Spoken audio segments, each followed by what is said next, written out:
Magandang umaga po sa ating lahat. Narito ang ating weather update para sa araw ng Huwebes, April 9, 2026.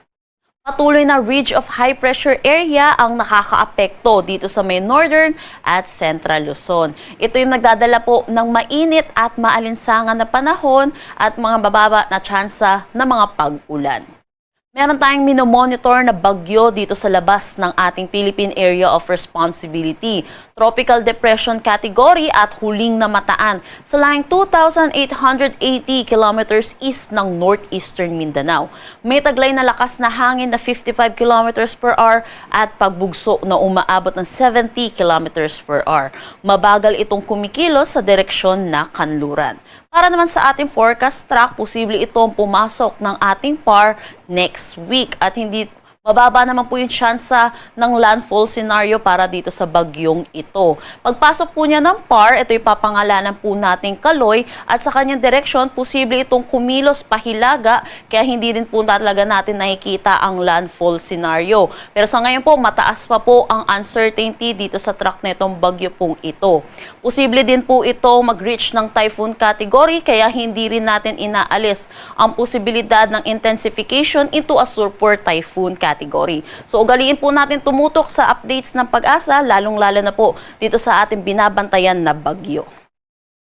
Para sa magiging panahon natin ngayong araw dito sa Luzon, inaasahan po natin buong Luzon ay makakaranas ng mainit at maalinsangan na panahon. Asahan din po natin mababa ang tsansa ng mga pag-ulan lalo na dito sa may northern at central Luzon. Dito naman sa Metro Manila at nalalabing bahagi ng Luzon, posible ang mga isolated rain showers o kaya mga panandali ang buhos ng pag-ulan lalo na sa hapon at sa gabi dulot ng mga localized thunderstorm. Agwat ng temperatura para sa Metro Manila, 22 to 34 degrees Celsius, Lawag, 24 to 33 degrees Celsius. For Tuguegarao, 24 to 36 degrees Celsius, Baguio, 16 to 26 degrees Celsius. For Tagaytay, 21 to 32 degrees Celsius, at Legazpi, 25 to 33 degrees Celsius. Gayon din dito sa may Palawan, buong Visayas at Mindanao, asahan din po natin ang mainit at maalinsangan na panahon. So posible rin po yung mga isolated rain showers o kaya mga localized thunderstorm lalo na po sa hapon at sa gabi. Agwat ng temperatura para sa Calayan ay nasa Puerto Princesa, 26 to 33 degrees Celsius. For Iloilo, 25 to 32 degrees Celsius. Cebu, 27 to 32 degrees Celsius. For Tacloban at Cagayan de Oro, 25 to 31 degrees Celsius. Zamboanga, 24 to 33 degrees Celsius. At Davao, 26 to 36 degrees Celsius.